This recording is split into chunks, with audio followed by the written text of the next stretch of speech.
Selamat malam, kami dari kelompok penindasan cyber akan mempresentasikan hasil presentasi kami yang kelompoknya terdiri dari pertama ada Aldrich Stanley, kedua Clarissa Devona, ketiga Daniel, Ken Wilson, Philip, Hansen Novando, Miguel Edward Cindy, dan Rio Caniago. Kita akan langsung masuk ke latar belakangnya. Apa itu cybercrime atau kejahatan cyber? Adalah sebuah kegiatan yang dimana memanfaatkan sebuah teknologi komputer dan internet, yang dimana biasa dilakukan oleh orang-orang yang ahli dalam bidang IT. Tentu beberapa macam kejahatan pada umumnya yang mencakup kejahatan cyber adalah untuk melakukan pelanggaran seperti pencurian data, penipuan, perusakan sistem pada komputer, ataupun seperti pada penipuan pada e-commerce. Dan banyak lagi, kejahatan ini dilakukan oleh sekelompok atau individu yang tidak terlihat. Ini membuatnya untuk lebih sulit dilacak atau diatasi.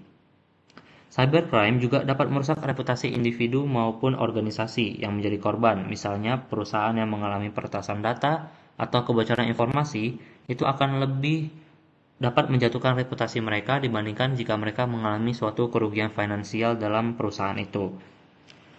Yang dimana sehingga setiap individu ini sendiri sebenarnya dapat mencegah kejahatan cyber itu sendiri, seperti dengan perlindungan data pribadi, tidak membocorkan informasi yang bersifat sensitif, dan juga menggunakan kata sandi yang kuat untuk setiap aplikasi yang mereka gunakan. Lanjut.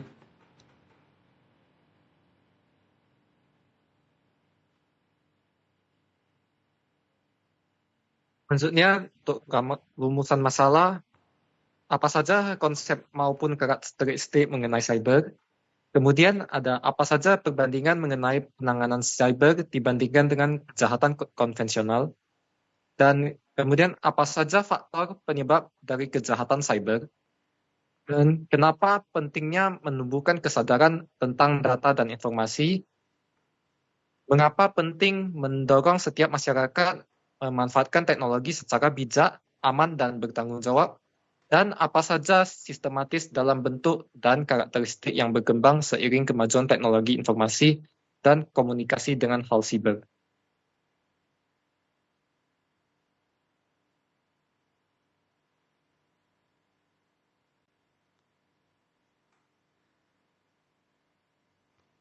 Lanjut untuk ke tujuan. Yang pertama ada untuk mengkaji secara sistematis mengenai konsep maupun karakteristik mengenai cyber. Kemudian untuk mengkaji atau melihat pemahaman mahasiswa mengenai penanganan cyber ini dengan membandingkan kejahatan cyber dengan kejahatan konvensional. Kemudian untuk menganalisis faktor penyebab dari kejahatan cyber, baik individu ataupun dalam masyarakat secara meluas. Kemudian menumbuhkan kesadaran mengenai pentingnya data dan informasi dalam melatih kemampuan berpikir kritis. Mendorong pembaca dan masyarakat baik mahasiswa dan menyeluruh mengenai pemanfaatan teknologi secara bijak, kemudian menjelaskan secara sistematis dalam bentuk dan karakteristik yang berkembang seiring kemajuan teknologi.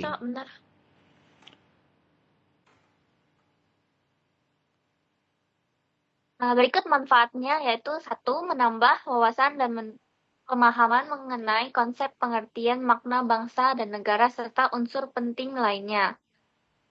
Lalu yang kedua, meningkatkan kesadaran bangsa, khususnya yaitu terutama pentingnya nilai-nilai Pancasila sebagai pedoman hidup dalam bermasyarakat. Yang ketiga yaitu melatih mahasiswa dalam berpikir kritis, khususnya dalam membedakan serta persamaan antara konsep bangsa dan negara. Yang keempat yaitu menumbuhkan rasa tanggung jawab kepada mahasiswa dan cinta tanah air serta persatuan dan kesadaran bangsa.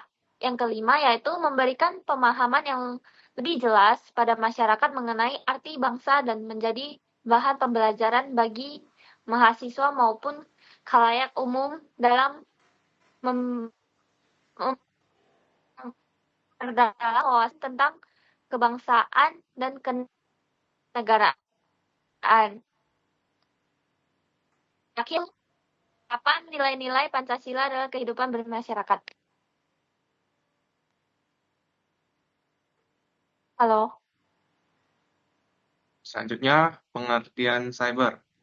Ruang cyber merupakan lingkungan virtual yang terbentuk dari keterhubungan sistem informasi, internet, jaringan telekomunikasi, dan perangkat digital. Dalam konteks Indonesia, ruang cyber tidak hanya dipahami sebagai internet semata, tapi sebagai keseluruhan ekosistem digital yang menjadi wadah berlangsungnya aktivitas sosial ekonomi dan layanan politik. Seiring perkembangannya teknologi, ruang cyber telah menjadi bagian integral dari kehidupan sehari-hari masyarakat modern. Ruang cyber memiliki karakteristik khas antara lain bersifat global, dinamis, dan interaktif, serta memungkinkan anonimitas bagi penggunanya. Karakteristik ini membuka peluang besar bagi pertukaran informasi, komunikasi, dan transaksi yang lebih efisien tentunya. Namun di sisi lain, ruang cyber juga mengandung berbagai risiko seperti ancaman keamanan cyber, pelanggaran privasi, dan ketergantungan terhadap teknologi. Oleh karena itu, pemahaman yang baik mengenai ruang cyber serta kesadaran akan risiko yang menyertainya menjadi hal penting agar pemanfaatannya dapat dilakukan secara aman dan bertanggung jawab. Oke, selanjutnya adalah keamanan cyber. Apa itu keamanan cyber? Keamanan cyber adalah upaya yang dilakukan untuk melindungi sistem, komputer, jaringan, perangkat digital, serta data dari berbagai ancaman di ruang cyber. Ancaman tersebut meliputi peretasan, pencurian data, penyebaran malware, dan gangguan sistem yang dapat merugikan individu maupun organisasi. Keamanan cyber bertujuan untuk menjaga kerahasiaan informasi, memastikan keutuhan data, serta menjaminkan ketersediaan. Seiring dengan perkembangan teknologi informasi, ketergantungan masyarakat dan negara terhadap sistem digital semakin meningkat. Hampir seluruh bagian sektor kehidupan, seperti pemerintah, ekonomi, pendidikan, dan layanan publik. Dalam konteks pertahanan bangsa dan negara, keamanan cyber memiliki peran yang sangat penting sebagai bagian dari pertahanan nasional. Ruang cyber kini dipandang sebagai domain baru dalam pertahanan negara karena potensi ancaman yang ditimbulkannya dapat mengganggu kedaulatan dan kepentingan nasional.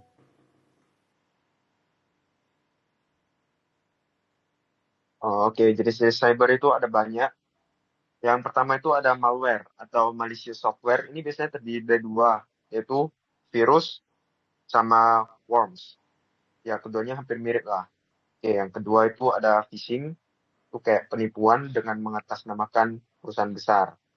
Yang ketiga ada DOS. DOS itu sejumlah besar sumber daya yang digunakan untuk meluncurkan serangan untuk membuat satu web nggak bisa diakses. Yang keempat ada man in the middle. Itu adalah seorang penyerang yang menyusup ke dalam komunikasi dua pihak.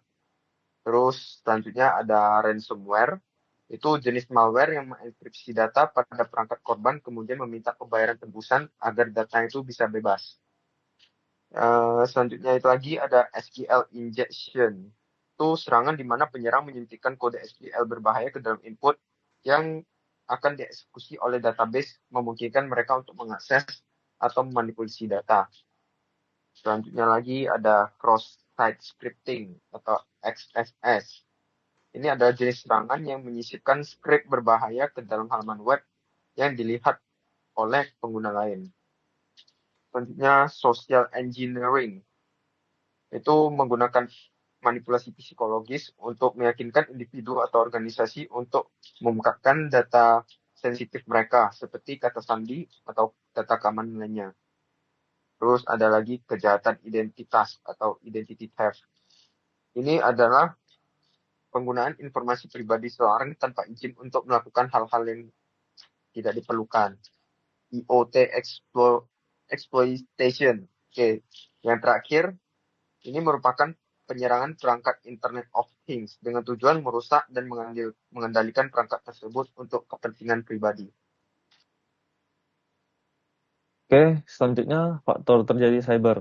Ada 4, yaitu akses internet yang tidak terbatas, yang menyebabkan internet dapat diakses oleh siapa saja tanpa batas geografis maupun waktu. Hal ini membuat pelaku kejahatan cyber memiliki kesempatan luas untuk melakukan aksinya dari berbagai lokasi tanpa terdeteksi. Yang kedua, kelalaian pengguna komputer, yang merupakan Banyak pengguna yang kurang waspada dalam menjaga data pribadi atau informasi penting ketika beraktivitas di internet. Kelalaian seperti menggunakan kata sandi yang lemah, membagikan informasi sensitif secara sembarangan, atau tidak berhati-hati membuka tautan. Yang ketiga, resiko keamanan yang kecil dan tidak memerlukan peralatan canggih, yang memerlukan keterampilan teknis yang tinggi maupun perangkat khusus. Pelaku dengan pengetahuan dasar teknologi dapat memanfaatkan tools yang tersedia secara bebas di internet untuk menyerang sistem. Dan yang terakhir, keempat, lemahnya sistem keamanan jaringan. Salah satu faktor penting adalah lemahnya proteksi tersebut dapat mempertahankan jaringan komputer. Banyak organisasi maupun individu yang tidak memperbarui sistem keamanan atau kurang memperhatikan konfigurasi firewall dan antivirus, sehingga membuka peluang bagi pelaku untuk memasuki sistem jaringan dan mencuri atau mengubah data. Oke, selanjutnya kita akan membahas perbedaan dan persamaan cyber dengan kejahatan konvensional, yang akan kita mulai dengan perbedaan cyber dan kejahatan konvensional. Pertama, lokasi. Kejahatan konvensional umumnya dilakukan secara nyata, langsung di suatu tempat, sedangkan kejahatan cyber itu kejahatan yang dapat dilakukan secara maya menggunakan media elektronik. Kemudian yang kedua ada media. Kejahatan konvensional umumnya menggunakan kontak fisik atau secara langsung seperti pencurian barang, perampokan, maupun kekerasan fisik lainnya. Sedangkan kejahatan cyber itu menggunakan peralatan yang kompleks atau sistem yang cenderung lebih canggih tanpa melakukan interaksi langsung dengan korban. Kejahatan cyber ini biasanya bukan lagi individu tapi melainkan kelompok besar karena dapat disebar dengan gampangnya. Dan banyak yang dirugikan, bisa dalam bentuk scam, penipuan online, manipulasi sistem pembayaran, dan lain sebagainya. Ketiga, identitas penipu. Pada kejahatan konvensional, pelaku justru gampang ditangkap karena memiliki banyak bukti kejahatan dan saksi. Sedangkan kejahatan cyber cenderung menyembunyikan identitas, baik dengan VPN, IP, dan lain sebagainya. Pelaku kejahatan cyber dapat berada di tempat yang jaraknya jauh dengan korban. Kemudian keempat ada barang bukti. Pada kejahatan konvensional, barang bukti lebih gampang terlihat seperti senjata, barang curian, maupun jejak. Sedangkan kejahatan cyber, barang buktinya itu biasa dapat berupa log server, metadata, email, maupun lain sebagainya. Kemudian yang terakhir ada pengaruh. Korban kejahatan konvensional lebih sedikit karena keterbatasan ruang dan waktu, karena mereka cenderung lebih fokus ke beberapa orang saja, dan dampaknya bisa berupa kekerasan fisik maupun materi. Sedangkan korban kejahatan cyber lebih luas, karena dapat berupa ribuan atau ratusan korban, karena mengancam sistem dan pribadi, dan menyebabkan kerugian keamanan secara pribadi. Oke, perkenalkan nama saya Daniel dengan NIM 241121530. Oke. Jadi untuk persamaan siber dan kejahatan konvensional, yang pertama itu kedua kejahatan ini merupakan pelanggaran hukum yang berat. Yang kedua, motif kejahatan seringkali baik finansial, balas dendam maupun kekuasaan. Yang ketiga, kedua jenis kejahatan ini menyebabkan kerugian bagi korban, baik itu secara fisik, finansial, maupun emosional. Yang keempat, kedua kejahatan ini membutuhkan rencana dan persiapan agar bisa berhasil. Yang terakhir, kedua jenis kejahatan ini merugikan masyarakat atau orang luas. Selanjutnya yaitu contoh kasus kejahatan siber dan kejahatan konvensional. Jadi contoh dari kejahatan konvensional itu contohnya perampokan emas di toko emas yang melibatkan kekerasan fisik maupun kerusakan tempat berjualan. Lalu untuk kejahatan siber, itu contohnya peretasan rekening bank melalui malware. Nah, cara kerja malware itu bisa seperti phishing lewat email, contohnya email bank palsu, email undangan interview, dan sebagainya. Nah, ini terjadi tanpa pelaku keluar rumah, namun kerugiannya sama seperti kejahatan konvensional atau dapat lebih besar. Kali ini adalah contoh kasus kejahatan cyber dan juga kejahatan konvensional. Seperti yang sudah dijelaskan dengan sebelumnya, kejahatan konvensional merupakan kejahatan yang dilakukan secara fisik ataupun secara langsung yang melibatkan kekerasan fisik. Salah satu contohnya misalnya adalah perampokan di toko emas, perampokan di perbankan, perampokan di toko-toko yang merusak toko ataupun menimbulkan kerugian dari penjual. Kemudian contoh kejahatan cyber itu ada juga peretasan rekening bank melalui link phishing atau mungkin kejahatan cyber yang dilakukan dengan membuat website palsu yang pada akhirnya masyarakat memberikan data pribadi yang menimbulkan kerugian bagi masyarakat. Di mana kejahatan cyber ini juga yang sudah dijelaskan sebelumnya itu dapat dilakukan secara daring baik dari rumah. Dua kejahatan tersebut adalah kejahatan yang dapat berdampak besar bagi masyarakat sehingga masyarakat tetap haruslah berhati-hati dalam menjalankan aktivitas sehari-harinya. Jadi, mengenai saran, masyarakat itu perlu meningkatkan kesabaran dalam menggunakan teknologi, terutama dalam menjaga keamanan data pribadi dan menggunakan kata sandi yang kuat, tidak membagikan informasi sensitif, dan memahami ancaman kejahatan cyber. Mahasiswa perlu meningkatkan literasi digital serta kemampuan berpikir kritis dalam memahami kejahatan siber.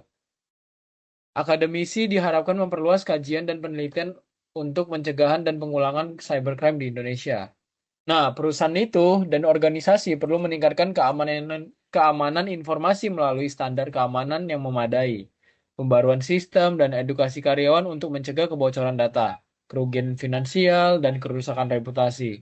Dan pemerintah itu perlu memperkuat regulasi dan penegakan hukum terkait kejahatan cyber, serta meningkatkan kapasitas sumber daya manusia, teknologi forensik digital, dan kerjasama lintas sektor maupun negara.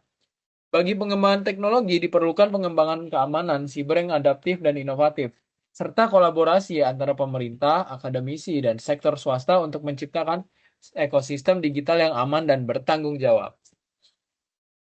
Jadi itu aja saran dari saya mengenai cyber. Oke, sarannya gitu aja guys. Baik, sarannya adalah masyarakat perlu meningkatkan kesadaran dalam menggunakan teknologi, terutama dalam menjaga keamanan data pribadi dengan menggunakan kata sandi yang kuat dan tidak membagikan informasi sensitif dan memahami ancaman kejahatan cyber. Mahasiswa perlu meningkatkan literasi digital serta kemampuan berpikir kritis dalam memahami kejahatan cyber. Akademis diharapkan memperluas kajian dan penelitian untuk pencegahan dan penanggulangan cybercrime di Indonesia. Perusahaan dan organisasi perlu meningkatkan keamanan informasi melalui standar keamanan yang memadai, pembaruan sistem dan edukasi karyawan untuk mencegah kebocoran data, kerugian finansial, dan kerusakan reputasi. Pemerintah perlu memperkuat regulasi dan penegakan hukum terkait kejahatan cyber, serta meningkatkan kapasitas SDM, teknologi, konvensi digital, dan kerjasama sektor maupun negara. Bagi pengembangan teknologi, diperlukan pengembangan keamanan cyber yang adaptif dan inovatif, serta kolaborasi antara pemerintah, akademisi, dan sektor swasta untuk menciptakan ekosistem digital yang aman dan bertanggung jawab.